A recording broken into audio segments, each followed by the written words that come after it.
सरकार लाई है विद्यार्थियों के लिए डिजिटल लाइब्रेरी। बच्चों के उज्जवल भविष्य के लिए बिहार सरकार है सदा अग्रसर और तैयार। कक्षा 1 से कक्षा 12 तक की सभी पाठ्य पुस्तक पूरक सामग्री एवं वीडियो अब शिक्षा विभाग बिहार सरकार द्वारा विकसित पोर्टल पर है उपलब्ध।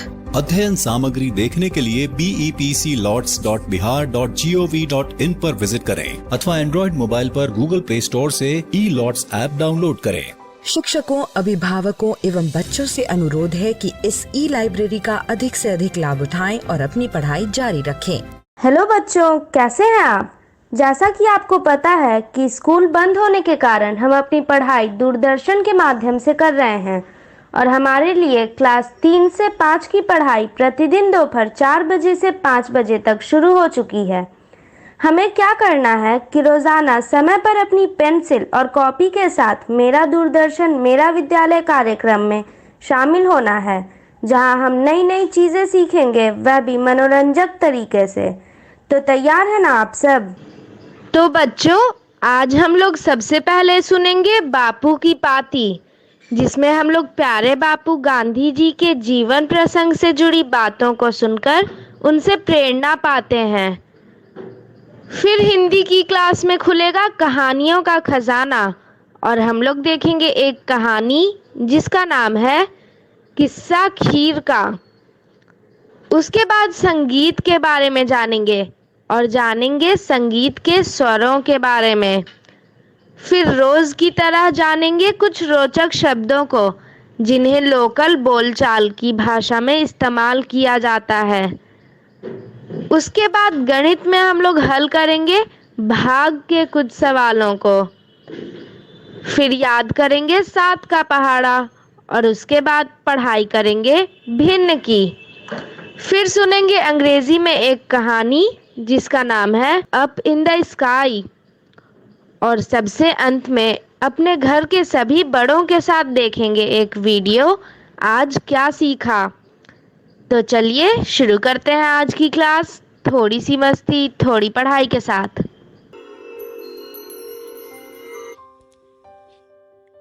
बापू की कहानी, जिसमें हम बात करेंगे महात्मा गांधी के जीवन के बारे में। पिछली बार हमने ये देखा कि इंग्लैंड पहुंचने के बाद बापू ने वहां किन परेशानियों का सामना किया, खास तौर पर खाने की समस्या। इंग्लैंड के रहन सहन के तरीकों को सीखने के लिए उन्होंने खर्चा भी किया, पर बाद में उन्हें एहसास हुआ कि उन्हें अपनी पढ़ाई पर ध्यान देना चाहिए। मेहनत करके उन्होंने वकालत की पढ़ाई पास कर ली।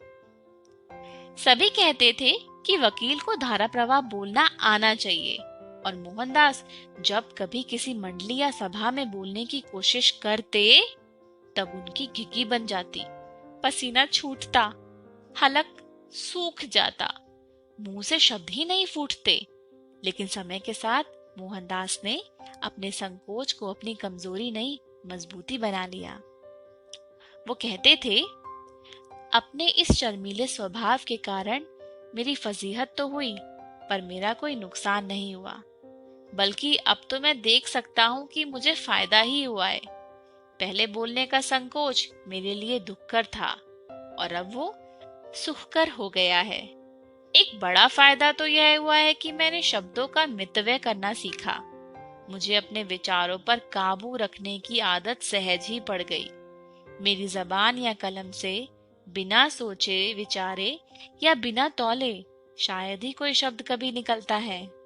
याद नहीं पड़ता कि अपने भाषण या लेख के किसी अंश के लिए मुझे कभी शर्माना या पछताना पड़ा हो। किंतु अभी वो मजबूती का समय नहीं आया था। अभी तो करीब 3 साल की पढ़ाई करके मोहनदास स्वदेश लौटे थे। उनके बड़े से परिवार को उनसे बहुत उम्मीदें थी, लेकिन मोहन के मन में घोर डर था। विदेशी पढ़ाई ने स्वदेश में वकालत करने की कोई व्यवहारिक शिक्षा नहीं दी थी।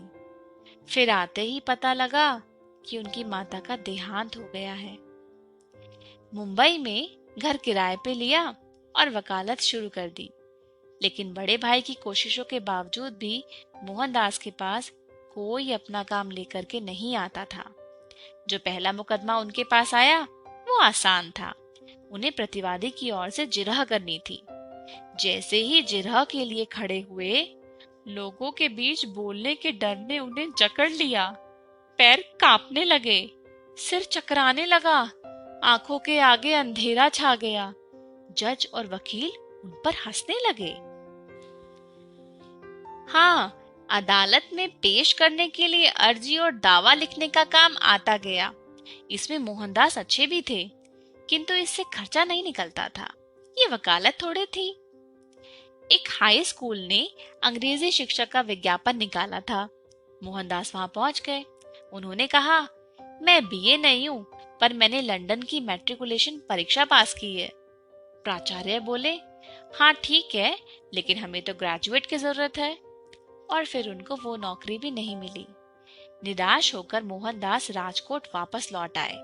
वहां बड़े भाई की वकालत में छोटा मोटा काम करना शुरू किया। मोहनदास की दीवान बनने की उम्मीदें अब खत्म हो रही थी। अपने बड़े भाई की सिफारिश लेकर मोहनदास एक अंग्रेज अधिकारी से मिलने पोरबंदर गए। इस अधिकारी ने लंदन में उनसे दोस्ती की थी। अफसर ने मोहनदास की पूरी बातें सुने बिना उन्हें चपरासी से धक्के दिलवाकर अपने दफ्तर से निकलवा दिया। मोहनदास ने नियम बनाया कि वो कभी किसी से सिफारिश नहीं करवाएंगे। इसी मायूसी के माहौल में पोरबंदर की एक कंपनी की चिट्ठी मोहनदास के बड़े भाई को मिली। इसमें उन्हें दक्षिण अफ्रीका जाकर एक बड़े कानूनी मामले में मदद देने का प्रस्ताव था। कंपनी के साझेदार से मिलने गए तो उन्होंने बताया कि काम 1 साल का था और तनख्वाह भी अच्छी थी। ये नौकरी थी, वकालत नहीं। तो मोहनदास ने हाँ कर दी। 5 साल के बड़े बेटे के अलावा अब मोहनदास और कस्तूरबाई का दूसरा पुत्र भी था। अपने परिवार को छोड़ रोजगार के लिए मोहनदास दक्षिण अफ्रीका जाने के लिए तैयार हुए। आज के लिए इतना ही। अगली बार हम जानेंगे कि दक्षिण अफ्रीका जाकर उनको किन मुसीबतों का सामना करना पड़ा।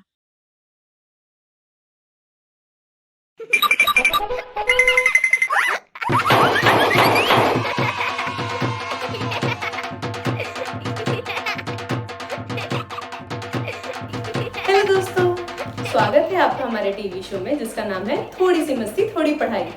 खेल खेल में कुछ सीखने का वक्त हो गया है। क्या आप तैयार हैं? तैयार कैसे होते हैं ये तो आपको पता ही है। कॉपी पेंसिल ले आइए। अगर आपने ला रखा है तो आप तैयार हैं। और हाँ, अपने मम्मी पापा, भाई बहन और दोस्तों को भी बुला लीजिए और अपने साथ ये पाठशाला देखने को बोलिए। अगर ये सब तैयारी आपकी हो गई हो तो अब हम कार्यक्रम चालू करें। सबसे पहले हम हिंदी से शुरुआत करेंगे और उसके बाद गणित पे चलेंगे।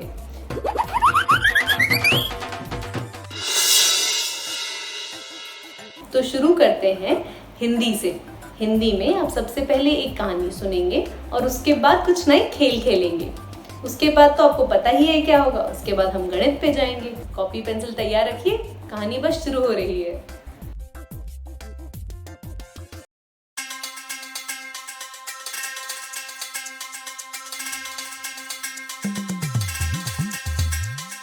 लाखों में एक हूँ, मन लाखों में एक तू।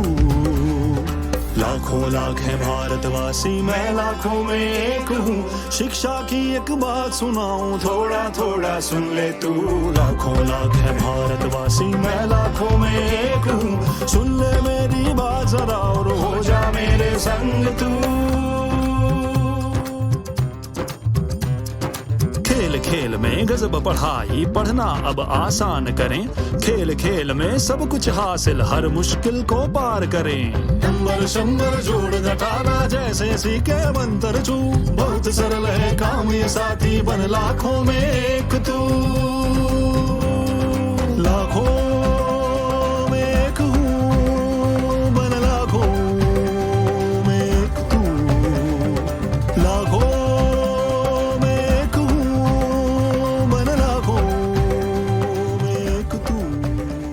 क्या मजेदार गाना है काका, सुनकर एकदम स्फूर्ति आ जाती है।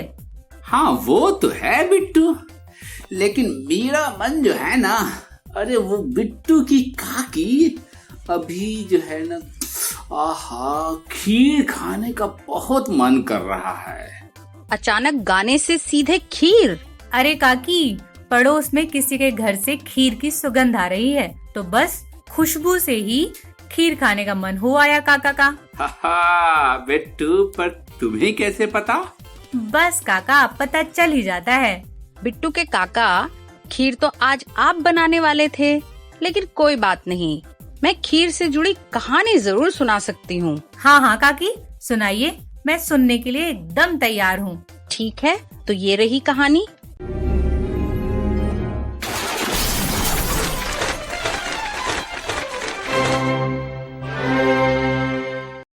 किस्सा खीर का। लेखन अंजलि नायर, चित्रांकन कृतिका सुसरला, अनुवाद निर्मला शुक्ला, प्रकाशन प्रथम बुक्स। मीरा चुपचाप नहीं बैठ सकती। रसोई से आती खीर की खुशबू से उसे भूख लगाई। मीरा को दुनिया में सबसे ज्यादा पसंद है खीर। आखिर खीर तैयार हो गई और तब पापा को समझ में आया कि इनमें डालने के लिए किशमिश तो घर में है ही नहीं। मैं जल्दी से बाजार जाकर थोड़ी किशमिश ले आता हूँ, पापा ने मीरा से कहा। अभी खीर मत खाना। ठीक है पापा, मीरा ने जवाब दिया। लेकिन जब पापा वापस घर आए तो उन्होंने देखा कि पतीली में खीर की एक बूंद भी नहीं बची। मीरा, वे चिल्लाए, क्या तुमने खीर खाई है? नहीं, मैंने खीर नहीं खाई पापा, मीरा बोली। तो फिर किसने खाई? पापा ने पूछा। आप यकीन नहीं करेंगे कि क्या हुआ, मीरा ने कहा। आपके जाने के बाद मैंने देखा कि कीकू खीर खाने लगी थी, इसलिए मैंने छलांग लगाकर उस खीर को बचा लिया। फिर कीकू नाराज हो गई। वह घर से बाहर भाग गई और सड़क के बीचों बीच दौड़ने लगी। ची ची करता एक ऑटो रिक्शा रुका। ओए ये! ड्राइवर चिल्लाया। फिर एक स्कूटर चीखता हुआ ऑटो के पीछे रुका और एक साइकिल वाले ने जोर से ब्रेक लगाया और एक ट्रक ने अपना हॉर्न बजाया। ओए! सभी ड्राइवर एक साथ चिल्लाए। डर के मारे कीकू दोबारा भागी। मैंने उसका पीछा किया। हम सब्जी मंडी पहुंच गए। पहले तो वह मुझे कहीं नहीं दिखी। थोड़ी ही देर में देखा तो पालक से मुंह भरे कीकू जी दिखी। सब्जी वाला उसे भगाने के लिए चिल्लाया। घबराई हुई कीकू भागती चली गई और मैं उसे कहीं ढूंढ नहीं पाई।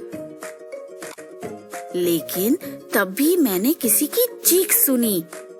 हाय हाय, बकरी मेरे फूल खा रही है। और कीकू दौड़ती हुई सड़क पर मेरी ओर आ रही थी। वह डरी हुई दिख रही थी। कीकू, मैंने उसे बुलाया और वह भागकर सीधी मेरे बाहों में आ गई।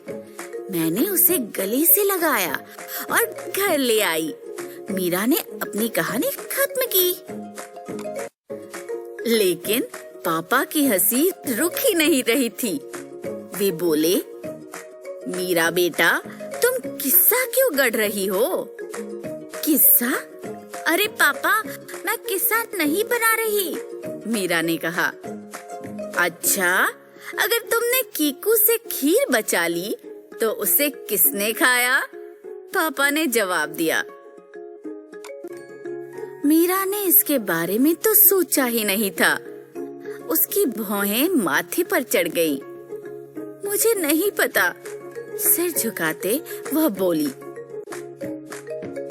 तभी उन्होंने एक बंदर की पूंछ की झलक देखी।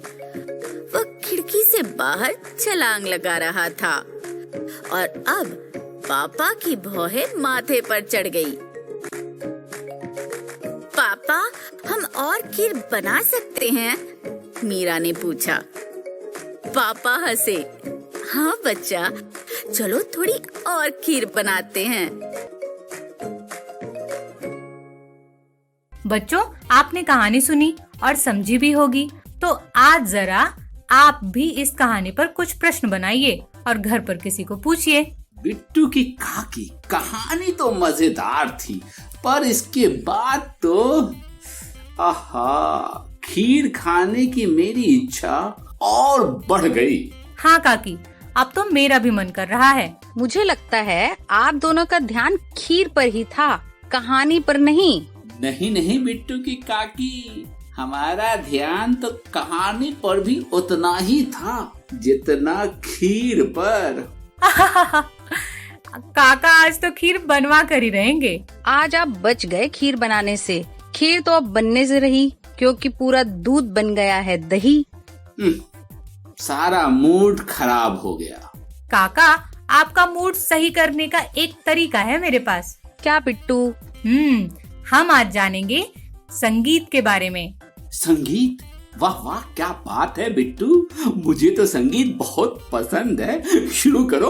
अरे वाह बिट्टू, इसमें तो बहुत मजा आएगा। ठीक है, तो ये देखिए काका और काकी। आप लोगों को पता है, किसी भी तरह के संगीत में दो तरह के पहलू होते हैं।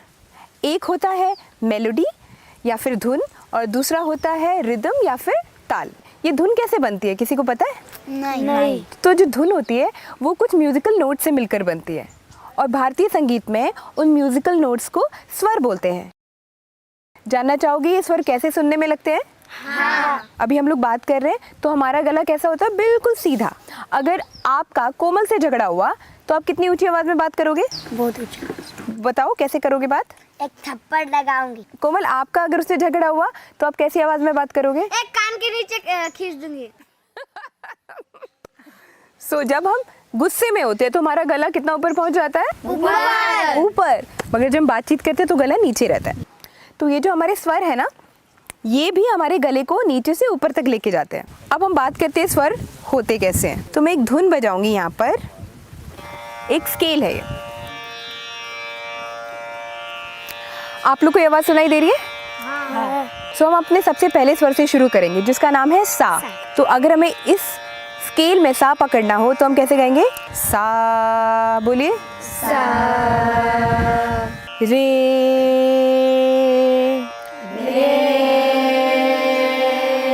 गा, मा, पा। बहुत सुंदर। धा, नी, सा।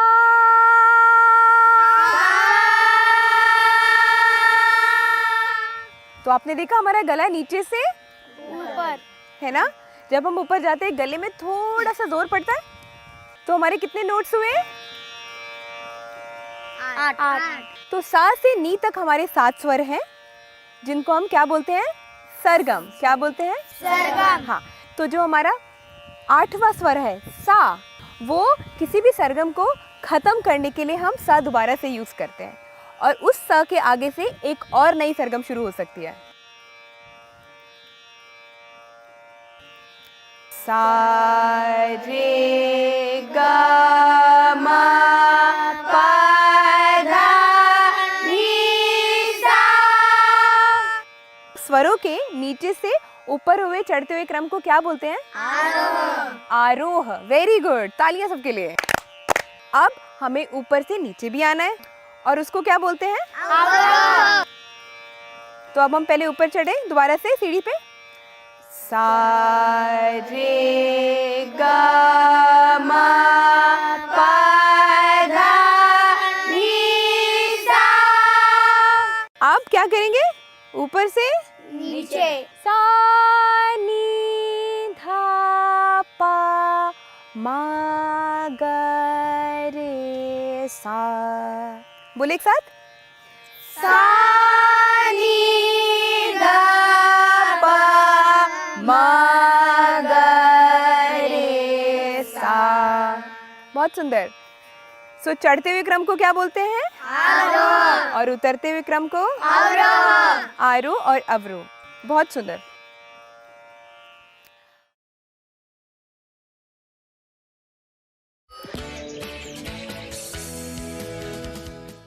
तो काका मूड ठीक हुआ? बिट्टू, ये तो बहुत ही बढ़िया था। हाँ बिट्टू, सरगम तो मुझे पता थी, लेकिन जैसा इसमें बताया वैसा पता नहीं था। बिट्टू, ये थोड़ा मुश्किल काम है, लेकिन मैं कोशिश कर रहा हूँ। बिट्टू की काकी, तुम इसमें मेरी थोड़ी मदद कर देना। अच्छा काका, तो आप ही बताइए क्या होती है सरगम? भाई, बात संगीत की है और मेरे लिए ये बिल्कुल नई है, तो डर तो लगेगा ना। हाँ हाँ, शुरू तो कीजिए, पहले ही डर जाते हैं। हाँ, काकी की बात बिल्कुल सही है। काका आप शुरू कीजिए, मैं और काकी आपका साथ देंगे। का कहते हैं बिट्टू, वैसे तो संगीत में 8 स्वर होते हैं, लेकिन सा से लेकर नी तक 7 स्वर ही होते हैं, इसलिए इसे सरगम कहते हैं। और सा अंत दोबारा आता है। क्या बात है बिट्टू के काका, बिल्कुल सही बताया आपने। हाँ काका, बहुत अच्छे। अब क्या हम भी एक बार संगीत के स्वर गा सकते हैं? हाँ बिट्टू, हम भी कोशिश करेंगे। हाँ हाँ बिट्टू, क्यों नहीं। सा रे ग म प ध नी सा। सा रे ग म प ध नी सा। सा रे गा मा पा धा नी सा। वाह बिट्टू की काकी, तुमने तो इज्जत बचा ली। तुम तो पूरी तरह सुर में थी। बिट्टू, मजा आ गया। कुछ नई चीज सीखने को तो मिला ही। संगीत सुन के तो मूड एकदम चकाचक हो गया। अब हमारा मन जो है ना, एको खेल खिलाने का हो रहा है। एको काम से तुरंत गया और तुरंत आया, जब तक तुम लोग तैयार रहो। हाँ हाँ, जरूर खिलवाइए। हाँ काका, शुरू कीजिए। लेकिन काका, उससे पहले आप जल्दी से अपना मोबाइल दीजिए। क्या हुआ बिट्टू, क्यों चाहिए तुम्हें काका का मोबाइल? काकी, पता है ना, कल हमने बच्चों को एक काम दिया था। हाँ, दिया तो था, लेकिन उसका तुम्हारे काका के मोबाइल से क्या संबंध? अरे कोई हमको भी तो समझाओ कि बात का हो रही है। 1 मिनट में का हो गया तुम दोनों को? बिट्टू को अपना मोबाइल चाहिए, बस इतनी सी बात है। लो जी, बात इतनी सी है तो बिट्टू की काकी काहे इतना गुस्सा रही हो? मोबाइलवा तो दे देते हैं। हाँ काका, वही तो मांग रहे हैं। मांग रही हो वो तो ठीक है, लेकिन करोगी क्या, यही तो जानना चाह रही हूँ मैं। हाँ बिट्टू, तुम्हारी काकी बिल्कुल सही कह रही हैं। काका, कल हमने बच्चों को 3 शब्द दिए थे अर्थ ढूंढने के लिए। अभी तक मैंने ही उन शब्दों के अर्थ नहीं ढूंढ पाए, तो बताऊंगी क्या? हा हा हा हा, बेटिया आज फंस गई तुम। पूछ लिए तुमने सबसे, लेकिन खुद पता नहीं। खैर कोई बात नहीं, मैंने तुम्हारा ये काम कर लिया है, इसलिए आज मैं ही बताऊंगी और देखते हैं कि तुम्हारे काका को भी आता है या नहीं। थैंक यू काकी, आपने बचा लिया। तो बिट्टू के काका, आप बताइए भितुरगुनिया का अर्थ क्या है? अरे आज तो तुमने तो मुझे ही फंसा दिया। वाक्य में इस्तेमाल करके बताओ तो कुछ मदद हो जाए। काका, आपको भी जरूरत पड़ गई। ओहो, अब समझा। इसका मतलब है धोखेबाज या चालबाज। बिल्कुल सही बताया बिट्टू के काका। अब अगला सवाल बिट्टू से। बकलौल का मतलब बताओ बिटिया। बहुत आसान है, तुम्हारे काका अनिल चाचा को अक्सर बोलते रहते हैं, एकदम ही बकलौल हो का जी। काकी, अच्छा किया बता दिया, वरना समझ में ही नहीं आता। बकलोल का मतलब होगा बेवकूफ, बिल्कुल मूर्ख। सही समझा बिटिया तुमने। अब आखिरी शब्द था कल का, भकुआना। इसका अर्थ क्या होगा काका? मैं बताती हूँ ना। कल जब से तुम्हारे काका का वो क्या कहते हैं मोबाइल वा भुलाया था, तब से तुम्हारे काका एकदम भकुआए थे। मतलब काका कल बहुत परेशान हो गए थे, उनको समझ ही नहीं आ रहा था कि क्या करें और क्या ना करें। सही कहा बिट्टू तुमने और तुम्हारी काकी ने। मोबाइलवा के चक्कर में कल तो हम एकदम में से भगवा गए थे।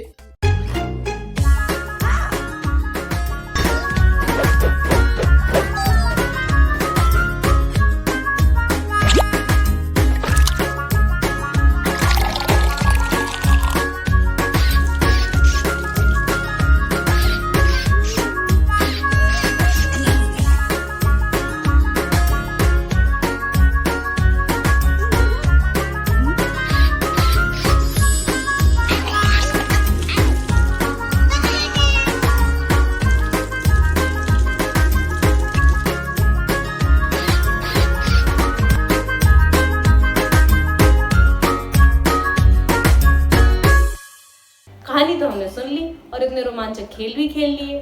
अब वक्त हो गया गणित सीखने का। आसान गणित खेल खेल में सीखेंगे, चिंता मत करिए। बिल्कुल पता भी नहीं चलेगा कब वक्त गुजर गया। कॉपी पेंसिल लेकर गणित के सवाल लिखने के लिए तैयार हो जाइए। हेलो दोस्तों, कैसे हैं आप सभी? आज पता है कुछ खास है। आज सीमा के घर पर मेहमान आने वाले हैं। देखिए उसने कैसे बैठक व्यवस्था को अच्छे से सजाया है। चलिए देखिए उसका रूम, है ना शानदार? लेकिन ऐसा लग रहा है कि कुछ छूट रहा है। हाँ, ये सोफे पर कुशन यानी तकिए नहीं है, इसलिए मेहमान तो आराम से बैठ ही नहीं पाएंगे। तो चलो सीमा जल्दी करो और इससे पहले कि मेहमान पहुंचे सोफे पर कुशन डाल दो। देखिए सीमा सोफे पर कुशन डाल रही है, तो चलो हम उसकी मदद करते हैं और इसी बहाने हम भाग सीखते हैं। देखिए क्योंकि हमारे पास 2 कुर्सियां हैं, हम देखेंगे कि कैसे 2 भागों में कुशन को बांटते हैं। सीमा के पास 2 कुशन हैं, वह दोनों कुर्सियों पर कुशन समान रूप से वितरित करना चाहती है। सीमा, क्या आप कुशन एक एक करके बांट दोगे दोनों में? ये रहा एक और ये दूसरी कुर्सी पर। तो देखिए 2 कुशन 2 कुर्सियों पर रख दिए हैं। तो प्रत्येक कुर्सी पर कितने कुशन हैं? एक एक। इसका मतलब है कि 2 कुर्सियों पर 2 कुशन बांटने पर हर एक पर 1 कुशन मिलता है। या हम कह सकते हैं कि 2 को 2 से भाग करने पर 1 प्राप्त होता है। अब अगर मैं ये कहूँ कि सीमा के पास 4 कुशन हैं और वह उन्हें 2 कुर्सियों पर रखना चाहती है, तो वह कैसे रखेगी? चलो एक एक करके रखते हैं। सीमा, क्या आप एक समय में कुशन लगा सकते हो? एक कुर्सी पर एक कुर्सी पर 1 तकिया, दूसरी पर दूसरा। तो सीमा ने 2 तकिए या कुशन लगा दिए हैं, लेकिन फिर भी उसके पास और भी बचे हैं। सीमा, तीसरा कुशन एक पहली कुर्सी पर रख दो और चौथा दूसरी पर। तो अब हमने क्या देखा?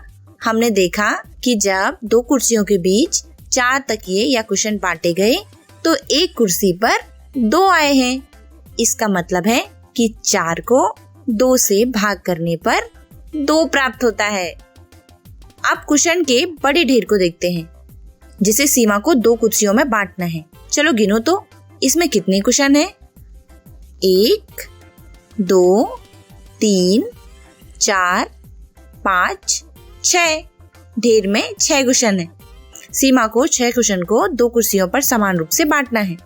सीमा, क्या हम एक एक करके शुरुआत करें? तो पहले हम एक कुर्सी पर 1 कुशन रखेंगे और दूसरी पर दूसरा। अभी भी हमारे पास 4 कुशन बचे हुए हैं। चलो एक एक करके फिर से रखते हैं। देखिए अभी भी हमारे पास 2 कुशन बचे हैं, इसलिए हम फिर से एक एक रखेंगे। इस तरह एक कुर्सी पर कितने दिख रहे हैं कुशन? 1, 2, 3। तो यह हमें क्या बताता है? यह हमें बताता है कि जब हम 6 कुशन को 2 कुर्सियों में बांटते हैं तो हमारी एक कुर्सी पर 3 कुशन होते हैं। मतलब 6 से 2 का भाग करने पर 3 प्राप्त हुआ। अब बताओ, 8 अगर हमारे पास तकिए या कुशन हो और हमें 2 कुर्सियों में बांटना हो तो क्या करेंगे? सोचो। बिल्कुल सही, एक कुर्सी पर कितने आएंगे? 4 कुशन। तो इस तरह से हम समझ सकते हैं कि भाग कैसे किया जाता है। अब अगर सोचिए आपके पास 10 हो या 12 कुशन हो और 2 कुर्सियां हो, तब आप कितना कितना रखेंगे? एक कुर्सी पर कितने कुशन आएंगे? सोचकर बताइएगा। देखिए, आपके पास घर पर तकिए या कुशन तो होंगे ही, तो आप भी इसी तरह बांटना सीखिएगा। कैसे तकिए या कुशन को 2 भागों में बांटा जा सकता है, इसी बहाने आप भाग सीख लेंगे। इसी तरह आप भी घर पर मैट या कुशन का उपयोग करके बांटना सीख सकते हैं। आप भी इसी तरह तकिए का प्रयोग करिए और घर पे भी बांट कर देखिए। और आपने एक बात पे ध्यान दिया कि हमने इन्हें 2 भागों में बांटा है और हमारे पास संख्याएं सम में थी। कैसे सम में थी? देखिए, 2, 4, 6, 8 ये सभी सम संख्याएं थी। लेकिन क्या होगा अगर हमारे पास बांटने वाली चीजें विषम संख्या में हो? चिंता ना करें, अगले वीडियो में हम इस पर विस्तार से चर्चा करेंगे। तब तक के लिए अलविदा दोस्तों। हेलो दोस्तों, आइए आज फिर से हम एक नए पहाड़े को सीखते हैं। ये नया पहाड़ा किसका है? ये नया पहाड़ा 7 का पहाड़ा है। इससे पहले कि आप 7 का पहाड़ा सुने और सीखें, उससे पहले आपको 2 से 6 तक के पहाड़े का फिर से अभ्यास करना होगा। तो चलो 2 से 6 तक के पहाड़े का अभ्यास करते हैं। पहले सबसे पहले 7 का पहाड़ा मैं पढ़ूंगी और आप ध्यान से सुनेंगे कि इसे कैसे पढ़ना है। इसके बाद हम साथ में रिपीट करेंगे। मेरे साथ सोनू भी बोलेगा। तो चलिए पहले आप ध्यान से सुनिए। 7 एकम 7, 7 दूनी 14, 7 तिया 21, 7 चौके 28, 7 पंचे 35, 7 छक्के 42, 7 सत्ते 49, 7 अट्ठे 56, 7 नम्मे 63 और 7 दहाई 70। ठीक है, तो सोनू तुम तैयार हो? ओके, तो चलो अब हम साथ में पढ़ेंगे। ठीक है, शुरू करें। 7 एकम 7, 7 एकम 7, 7 दूनी 14, 7 दूनी 14, 7 तिया 21, 7 तिया 21, 7 चौके 28, 7 चौके 28, 7 पंचे 35, 7 पंजे 35, 7 छक्के 42, 7 छक्के 42, 7 साते 49, 7 सते 49, 7 आठे 56, 7 आठे 56, 7 नम्मे 63, 7 नम्मे 63, 7 दहाई 70। 7 दहाई 70। Very good. ऐसी तरह आप भी बार बार दोहराइएगा और जल्दी से सीख लीजिए। हेलो दोस्तों, आइए आज हम भिन्न को अच्छे से समझते हैं। भिन्न को समझने के लिए हम एक उदाहरण का उपयोग करेंगे। ठीक है, तो उदाहरण है कि सीमा की माँ ने एक सेव लिया। ठीक है, एक सेव के किए हैं कितने टुकड़े? 4 समान टुकड़े किए हैं। ये देखिए, अब ये 4 समान टुकड़े को सीमा की माँ 2 लोगों में बांटने वाली है। किस किस में? जी हाँ, ये हमारी सीमा और ये राजू। तो उसने 2 टुकड़े तो दिए हैं सीमा को और ये एक दिया है राजू को। एक बचा लिया है शायद खुद के लिए। अब देखिए, यहाँ पर सीमा के पास 2 हैं, राजू के पास 1। तो क्या आप बता सकते हैं कि सीमा और राजू को सेव का कितना भाग मिला है? जी हाँ, सीमा को मिला है 2 भाग और राजू के पास 1 ही भाग आया। ये तो हुई बात भाग की। अब हिस्से या भाग को संख्या के रूप में कैसे लिखते हैं, चलिए देखते हैं। यहाँ पर कुल हमने हिस्से किए हुए हैं 1, 2, 3 और ये 4। अब अगर हम 2 भाग मिले हैं, उन्हें लिखना हो तो कैसे लिखेंगे? तो हम कुल किए गए भागों को इस सीधी रेखा के नीचे की ओर और दिए गए या लिए गए सीमा के द्वारा जो भाग हैं उन्हें हम ऊपर की ओर लिखेंगे। तो यहाँ पर ये 4 क्या है? ये 4 यहाँ पर कुल किए गए भाग हैं और इन्हें हम हर कहेंगे। और ये 2 लिए गए भाग हैं जिसे अंश कहते हैं। इसी तरह राजू को 1 भाग मिला है, अर्थात सीधी रेखा के नीचे कुल भाग 4 और अंश में 1। आप तो समझ ही गए हैं कि नीचे वाले भाग को हर और ऊपर वाले को अंश कहेंगे। अब आगे बढ़ते हैं, इसे थोड़ा और समझते हैं। क्या हुआ इसका अर्थ? इसका अर्थ हुआ कि भिन्न वह संख्या है जो किसी भी वस्तु के कुछ भाग या हिस्सों को दर्शाती है। भिन्न को हम अंश बटा हर के रूप में लिखते हैं। समझ गए आप? अब चलो बताते हैं इसमें यहाँ पे भिन्न क्या है। यह एक पूरी वस्तु हो गई और ये हमने इस पूरी वस्तु के 4 भाग कर दिए हैं। ठीक है, अब देखिए अगर मैं इन्हें रंग दूं, ये 3 भाग मैंने क्या किए? रंग दिए। 3 हिस्सों को रंग लिया। तो लिए गए हिस्से को भिन्न में आखिर लिखेंगे कैसे? देखिए, हम सीधी रेखा खींचेंगे, नीचे की तरफ हर और ऊपर की तरफ अंश। और आपको तो पता ही है हर का मतलब है कुल किए गए भाग। तो कुल भाग कितने? जी हाँ, 4। और अब अंश, अंश का मतलब लिए गए भाग। लिए गए भाग है 3, तो इस तरह भिन्न आ गई 3/4। अब देखिए, आप बताइएगा इसे कैसे पढ़ा जाता होगा। ये हो गया 3 और ये हो गया बटा और ये 4, 3/4। आप इसे 3/4 भी कह सकते हो। 3/4 को हम अंग्रेजी में 3/4 कहते हैं। क्या आपने कभी किसी को 3/4 कहते सुना है? सुना होगा, जरूर सुना होगा। कहाँ सुना है जरूर बताइएगा। भिन्न का अपने दैनिक जीवन में आपने कहाँ उपयोग किया है? ये देखिए, ये क्या है?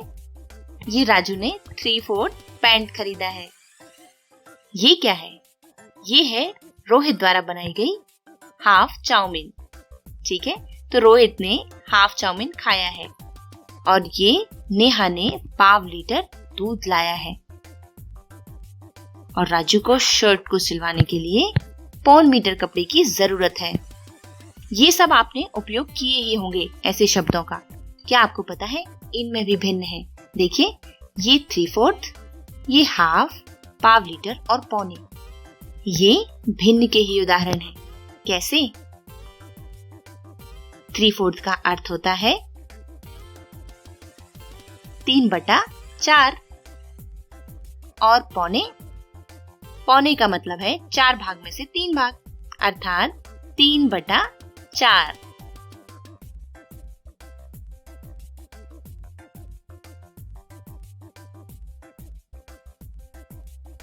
और हाफ का मतलब 1/2 होता है। 5 लीटर का अर्थ है 4 भाग में से 1 भाग, अर्थात 1/4। है ना मजेदार? ये सब हमारे जीवन में उपयोगी होते हैं। चलो, आप भी ऐसे ही भिन्न के उदाहरण ढूंढ कर बताओ। फिर मिलेंगे। हेलो दोस्तों, आइए आज हम भिन्न को और अच्छे से समझते हैं, भिन्न की पहचान करते हैं। तो हमारा खेल है भिन्न पहचानो। दिए गए चित्र से मेल खाने वाला भिन्न चुने। चलो बताओ, इस चित्र में जो दिया गया है उसको हम कैसे भिन्न में बदलेंगे? कौन सी भिन्न उसके लिए उचित होगी?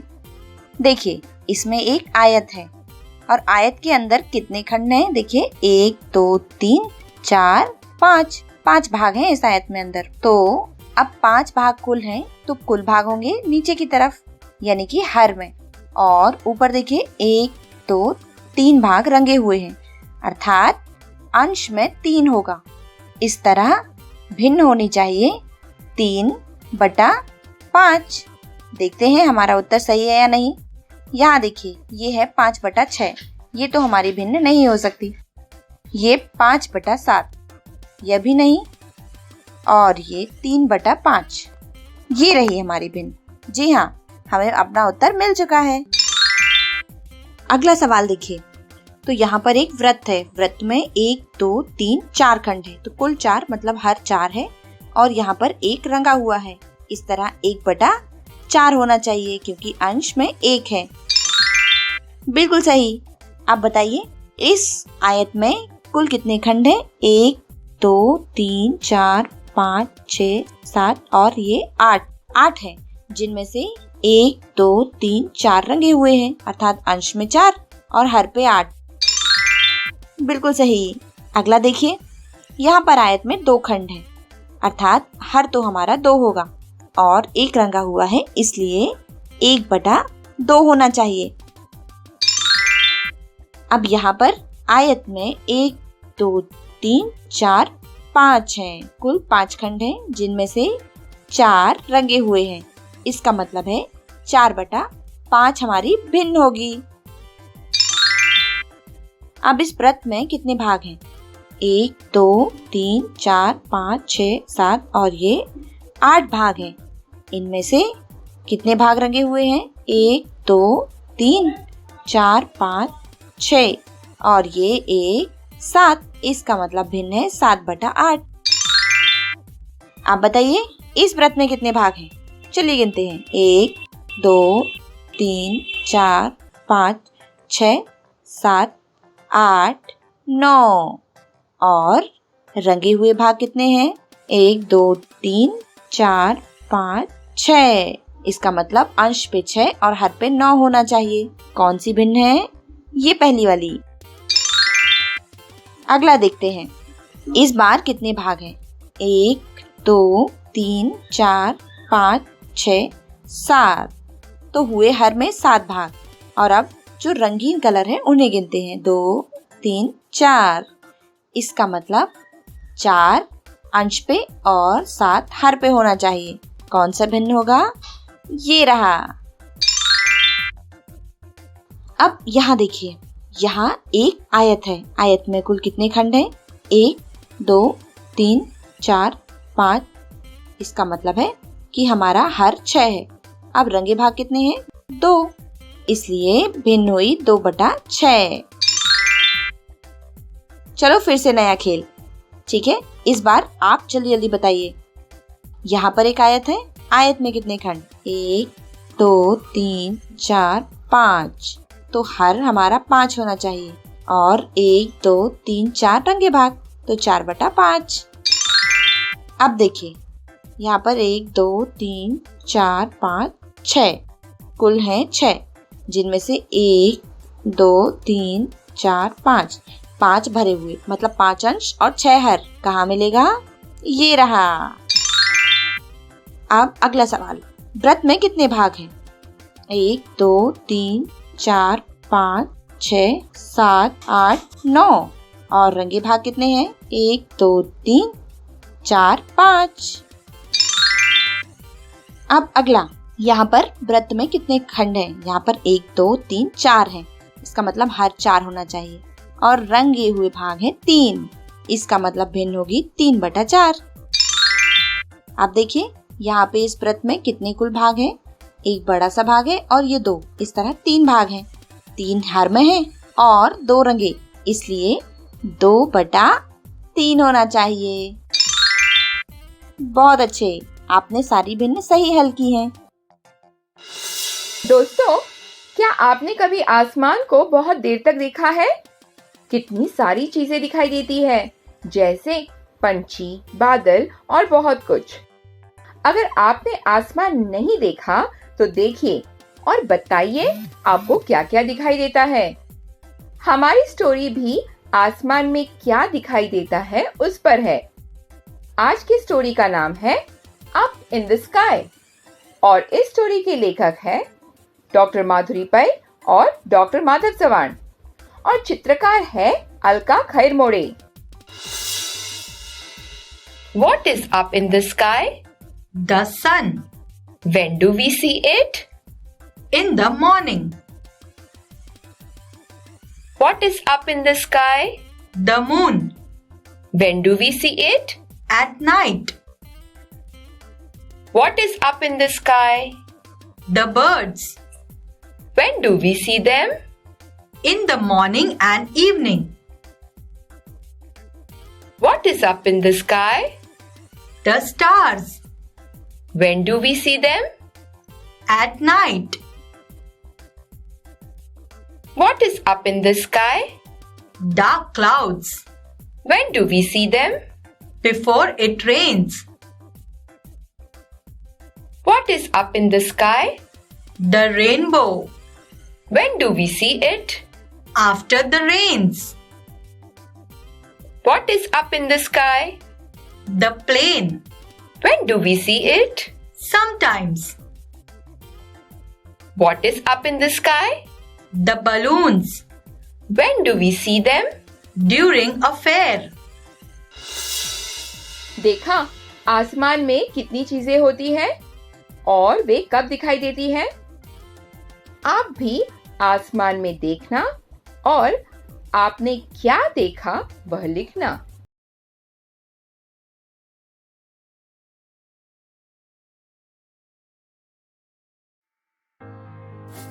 राजू, ये लो अपना सामान। हाँ भैया। काका, एक चॉकलेट दो ना।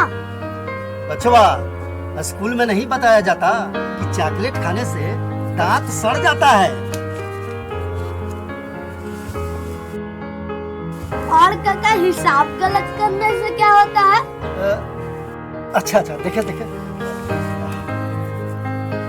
हाँ, राजू, ये लो बाकी पैसे।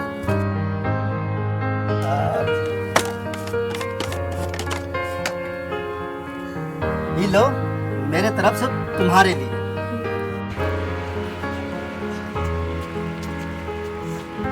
मेरा बच्चा तीसरी कक्षा में पढ़ता है, उसे जोड़ना घटाना सब आता है।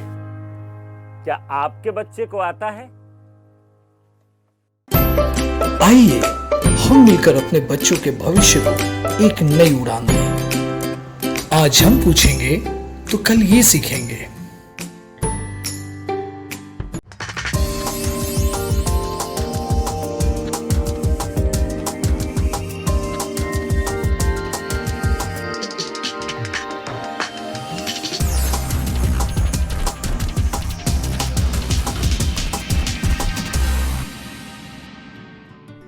संजय गांधी जैविक उद्यान जू आउटरीच प्रोग्राम में आपका स्वागत है।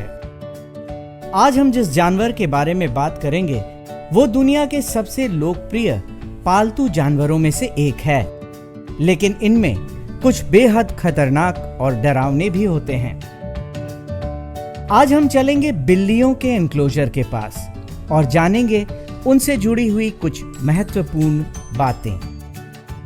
हम बाघ, शेर, चीता और तेंदुआ के बारे में तो जानते हैं कि ये सभी बिल्लियों की बड़ी नस्लें हैं।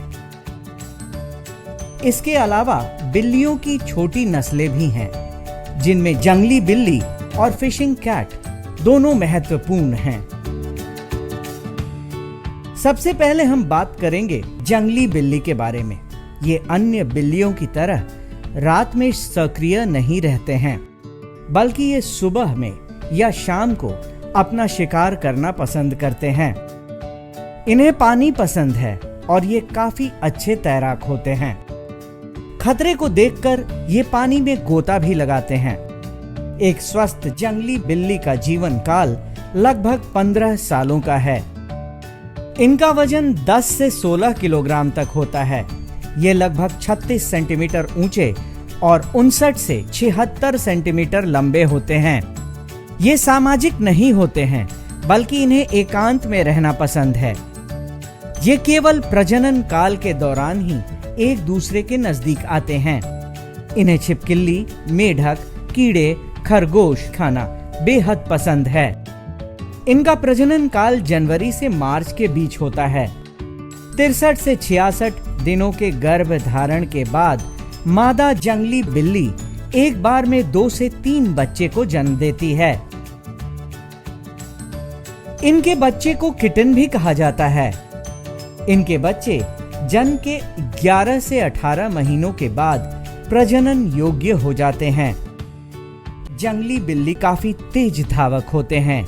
यह प्रायः 30 से 32 किलोमीटर के रफ्तार से दौड़ सकते हैं। ये एक मीडियम साइज के कैट्स होते हैं जिनका डिस्ट्रीब्यूशन थ्रू आउट इंडिया पाया जाता है। इसके अतिरिक्त ये विश्व के अलग अलग देशों में भी पाए जाते हैं और इनका जो IUCN स्टेटस है वो लिस्ट कंसर्न है और इनमें वो सभी फीचर्स पाए जाते हैं जो टाइगर में पाए जाते हैं। जैसे ये अपने टेरिटरी का मार्किंग करते हैं। इसके अतिरिक्त इन्हें सोलिटरी रहना ज़्यादा पसंद है। इनका जो कलर है ये मटमैले रंग का होता है, ब्राउन, और शुरू में इनका वज़न काफ़ी कम होता है। ये लगभग 40 से 50 ग्राम के ही होते हैं और काफ़ी असहाय होते हैं और 10 से 12 दिनों के बाद इनका आँख खुलता है और धीरे धीरे ये मदर का फीडिंग के बाद 5 से 6 महीने बाद वो सेपरेट हो जाते हैं। 1 साल के बाद ये सेक्सुअली मैच्योर हो जाते हैं और पटना जू में ये काफ़ी अच्छे से ब्रीड कर रहे हैं। जो जंगल कैट्स हैं, लेसर कैट्स भी इन्हें कहा जाता है। जंगली बिल्ली के बाद अब हम चलेंगे फिशिंग कैट के एनक्लोजर के पास। मुख्यतः आर्द्र भूमि और अनुकूलित क्षेत्र में पाई जाने वाली इस बिल्ली का मुख्य भोजन मछली होता है। इसी वजह से इन्हें फिशिंग कैट भी कहा जाता है। दुर्लभ विलुप्त प्राय फिशिंग कैट शारीरिक रूप से सामान्य बिल्लियों के तुलना में दोगुने आकार के होते हैं। इनमें मादा का वजन 5 से 9 किलोग्राम का होता है तो नर का वजन 8 से 16 किलोग्राम का होता है। इनकी लंबाई लगभग 57 से 78 सेंटीमीटर तक होती है। इन्हें मछली के अलावे छोटे जानवर, मुर्गी और छोटे आकार की बकरी खाना पसंद है। ये एकांत और निशाचर शिकारी होते हैं। ये दिन में घने झाड़ियों में आराम करना पसंद करते हैं और फिर भोजन के लिए रात को पानी में रहते हैं। ये गजब के तैराक होते हैं। मछली का पीछा करते हुए ये अक्सर कई किलोमीटर तक तैरते हैं। इनका प्रजनन काल जनवरी से फरवरी का होता है। 60 से 70 दिनों के गर्भ धारण के बाद मादा फिशिंग कैट एक बार में 1 से 4 बच्चों को जन्म देती है। इनके शावक लगभग 11 महीनों के बाद प्रजनन योग्य हो जाते हैं। इनके ब्राउन कलर के फर पाए जाते हैं और इस पे ब्लैक कलर का स्ट्राइप होता है। इनके गर्दन पे जो दो ब्लैक कलर के स्ट्राइप होते हैं और वर्ल्ड में इनका डिस्ट्रीब्यूशन मेनली एशिया में ये इंडिया, नेपाल, पाकिस्तान, वियतनाम और साउथ ईस्ट एशिया कंट्रीज में पाए जाते हैं। इसके अतिरिक्त ये कोई अफ्रीका में भी इनका डिस्ट्रीब्यूशन है। ये मेनली मार्सी एरियाज में ज़्यादा पाए जाते हैं। इनका जो IUCN स्टेटस है वो वल्नरेबल है। संजय गांधी जैविक उद्यान में मौजूद ये बिल्ली देखने में बेहद आकर्षक लगते हैं और अपने एनक्लोजर में ये काफी चंचल होते हैं। इसी कारण यहाँ आने वाले हर उम्र के दर्शकों के बीच ये बेहद लोकप्रिय हैं और यहाँ आने वाले दर्शक इनके एनक्लोजर के पास आकर इन्हें जरूर देखते हैं। आज के लिए बस इतना ही। कल फिर मिलेंगे पटना जू शो में एक नए एनक्लोजर के पास एक नए जानवर के साथ। तब तक के लिए नमस्कार।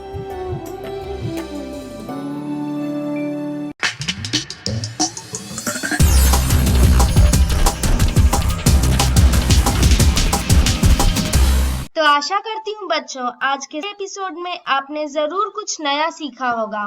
तो घर पर रहें, पढ़ते रहें, बढ़ते रहें। मिलते हैं अगले एपिसोड में। बाय बाय बच्चों।